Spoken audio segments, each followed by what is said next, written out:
श्रीगुरुभ्यो नमः। हरि ओम। गणानां त्वा गणपतिगं हवामहे कविं कवीनां मुपमश्रवस्तमं ज्येष्ठराजं ब्रह्मणस्पदान शृण्वन्नोतिभिः सेदसादनं प्रणो देवी सरस्वती वाजिनीवते दीनामवित्रयवतो गणेशाय नमः सरस्वत्यै नमः श्रीगुरुभ्यो नमः। हरि ओम। ओम साईश्वराय विद्महे सत्यदेवाय धीमहि तन्नः सर्वः प्रचोदयात्। ओम जयंती मंगलकाली भद्रकाली कपालिनी दुर्गा क्षमा शिवदात्री स्वाहा स्वाहा स्वादा नमोस्तुते। ओम शांति शांति शांति। Sairam Lin, Sairam from Malaysia. Sairam Sharma, Sairam from New Zealand. And we thank Bhagwan for giving us the great knowledge of what we are speaking of today. It is a very sensitive topic, but it is one that needs to be discussed. Indeed, we have been requested to discuss it. So thank you, Swami, for giving us this golden opportunity. We welcome our beloved listeners wherever you are. Welcome, Sri Sai Ram. Our topic today is Swami, what he says about when our loved ones pass away. As I said, it is a sensitive topic, but once we have some knowledge of Swami's direct words on this, I hope it brings you a great deal of comfort, and it is higher spiritual knowledge. And the reason I am saying this is because Swami was very adamant, even when we were going to see him. He said, all of you should be in spiritual university level, but nearly all of you are still in spiritual kindergarten. You don't know anything. I have come to help you make the effort to ascend to spiritual university and spiritual maturity. And so these topics that we are discussing now fall into that category. As we all know, one of the hallmarks of Swami is creating vibhuti, sacred ash. And there are many reasons that he does this, but one of them is to remind all of us that the body is composed of, as he told me personally, negative energy, and it will not last. And although all of us know this, none of us want to confront it. And when we know that one of our dear loved ones has passed away or is about to pass away, or some unfortunate event has happened, it could be anything from the passing of a young baby to that of a child, to a teenager, to someone in the prime of life, to old age. We never know. We never know when the event will come. Sometimes we get a hint, the person has gone to hospital or the doctor says there is no hope. And so we begin to pray and we begin to become upset. We don't want to lose this person. And this is a universal thing that we have to face as human beings. Now, Swami has had quite a lot to say about it. And I can relate several stories which I was a part of, which will illustrate the great wonder and beauty of what happens when a person passes with the name of Swami on their lips, or when family have been praying for them. And let us begin by what Swami said. He said that in death, only one thing is common to all, and that is a body is left behind. Now, practices in India and the East are very different from practices in the West in terms of funerals, cremations, and so on.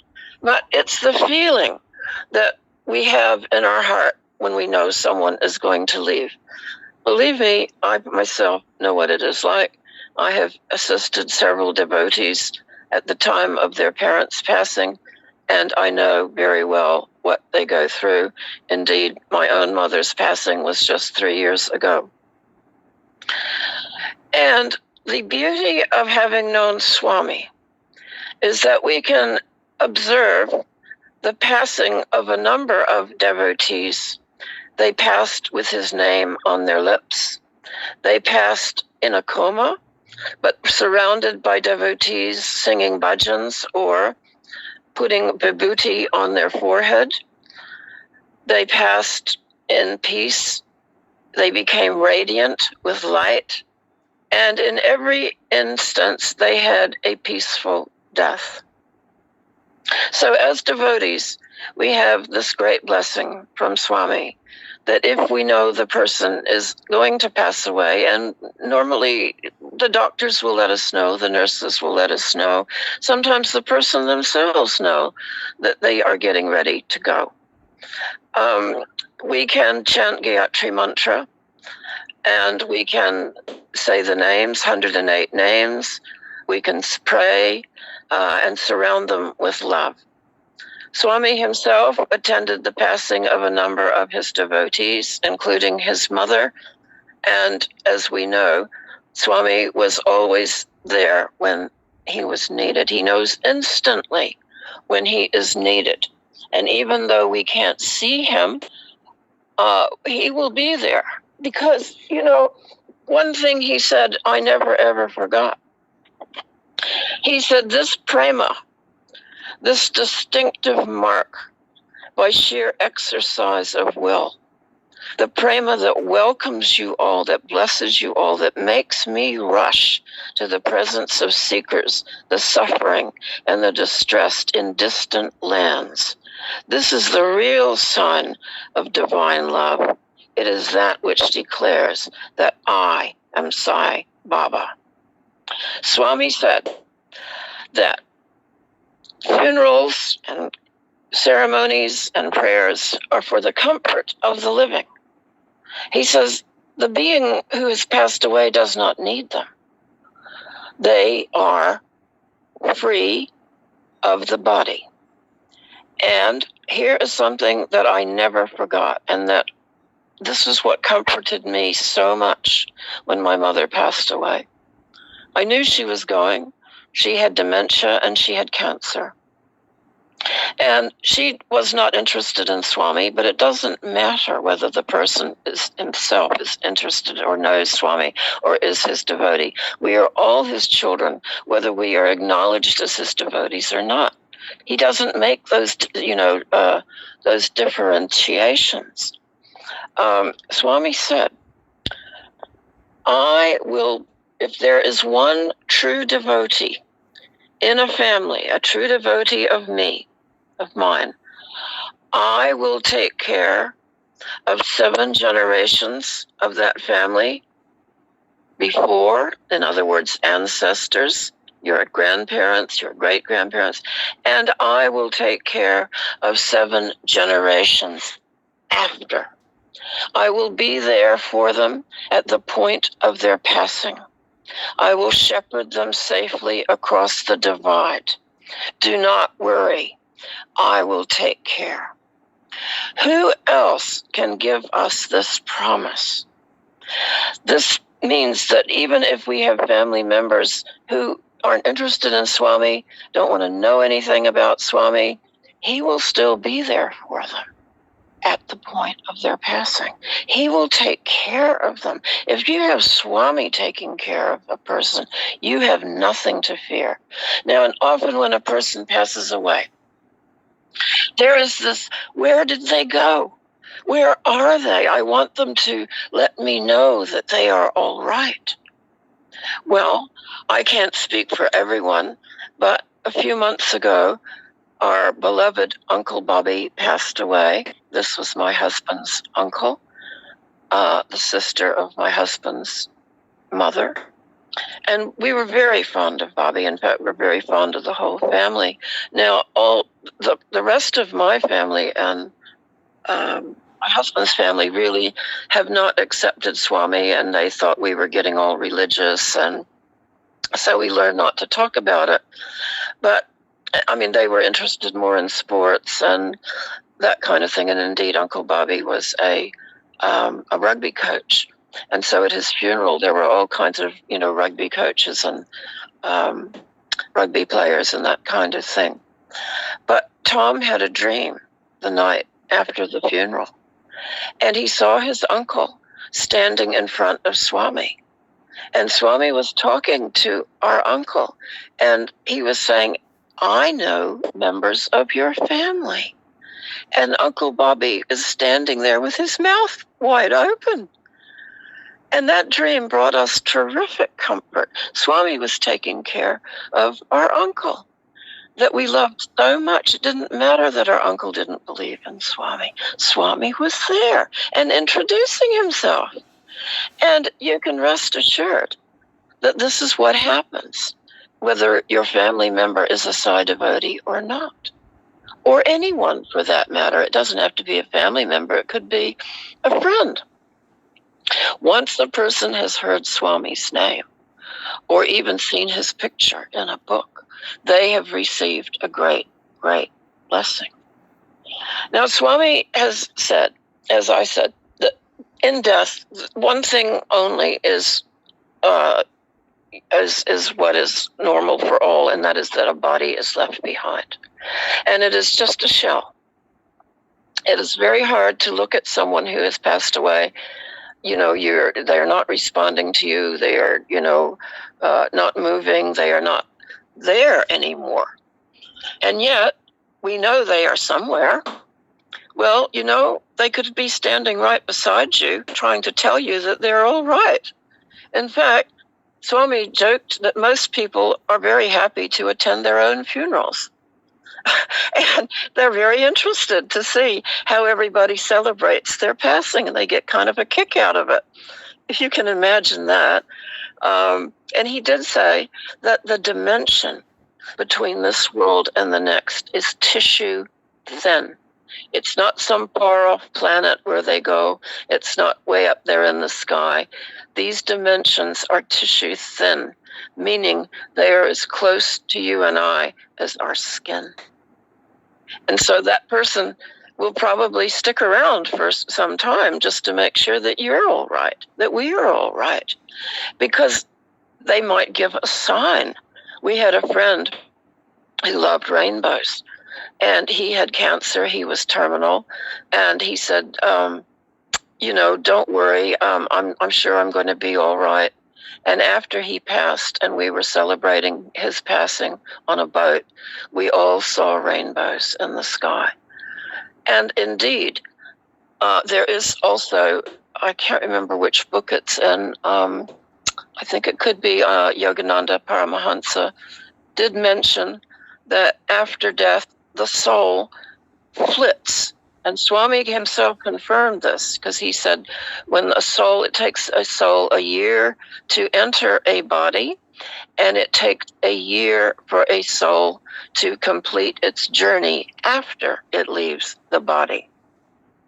And this is the journey that Swami will make sure that your loved one will be cared for and protected.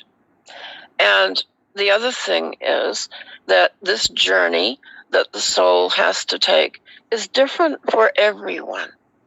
This is one thing Swami kept in emphasizing, that because of their karma, because of their likes and dislikes, their good deeds and whatever, this determines a great deal of where they go.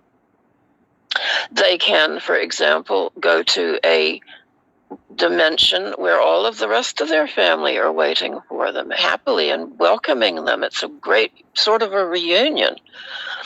Now, when Arthur Hillcoat passed away, I didn't know that he had passed away, but that night I dreamed of Arthur.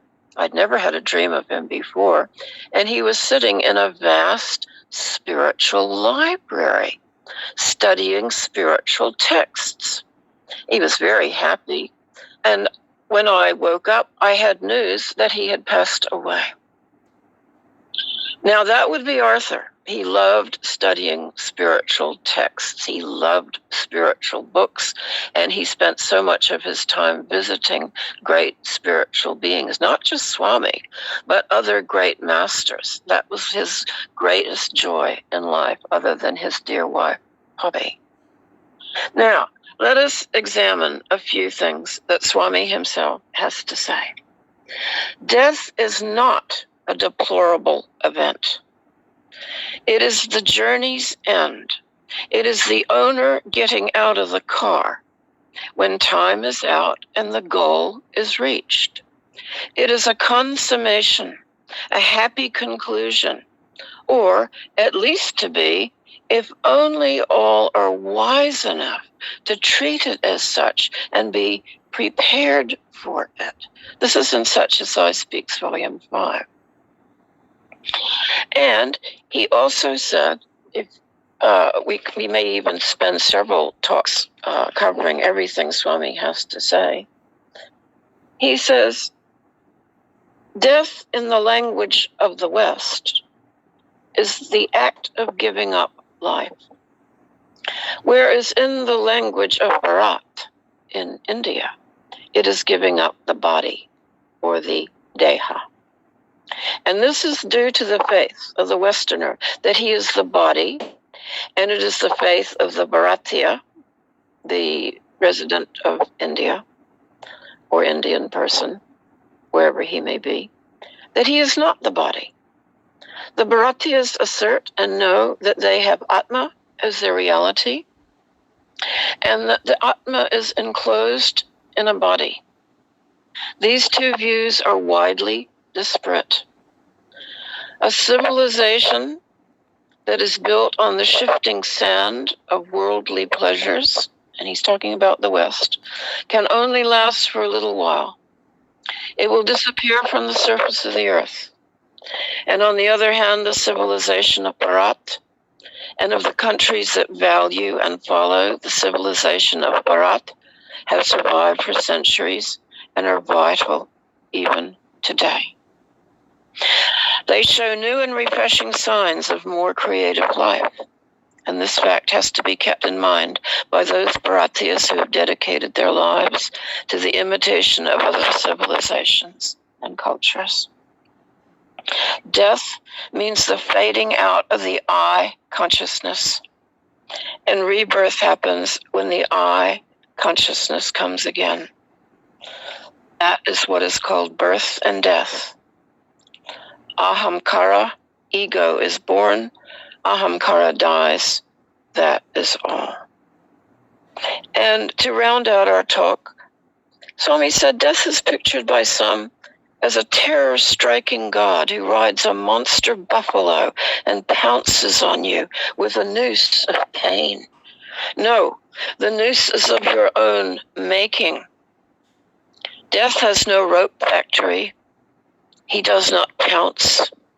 He gives advance notice.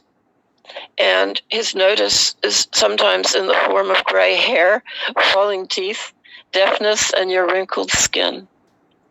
No, he doesn't ride any beast either. He is only another name for time. It is time that steadily creeps towards you. So utilize the capacity for karma with which you are endowed to liberate yourself from the clutches of time. You know, a friend of mine, she had received a great deal of grace from Swami. She had shepherded many, many groups to Swami, including many elderly people who were suffering from terrible illnesses. And she would take them into Swami and say, Swami, so-and-so has cancer, so-and-so has got diabetes, so-and-so needs kidney transplant. And she would hope that Swami would say things like, cancer canceled, or yes, yes, I will fix, or I will help. But that did not always happen. And in one instance, she was approached by a devotee who was suffering from end-term cancer. So she said, I will take you to see Swami. Perhaps this will be your golden chance to recover.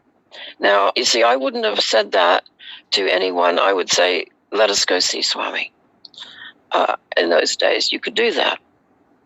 And indeed, Swami called them in, and my friend said, Swami, this is so-and-so. She is suffering from end-stage cancer. Swami listened silently, and the lady was sitting there with my friend, expectantly. And of course, my friend is hoping that Swami will wave his hand and say, cancer canceled, and create vibhuti or some healing medicines for the lady. But Swami did not do that. Indeed, as I have mentioned before, Swami has a little cupboard in the back of the private interview room. This is in the bhajan hall, adjacent to the bhajan hall in Prashanti Mandir. And Swami went back to his little cupboard and came out with one of his robes. And he sat down in front of the unwell lady, not saying a word. He simply held up the robe in front of her. And she went into complete bliss. Her eyes shone and her face glowed, and all thought of her illness, all thought of death vanished from her mind. She was in complete bliss. And then he simply blessed them, and that was the end of the interview.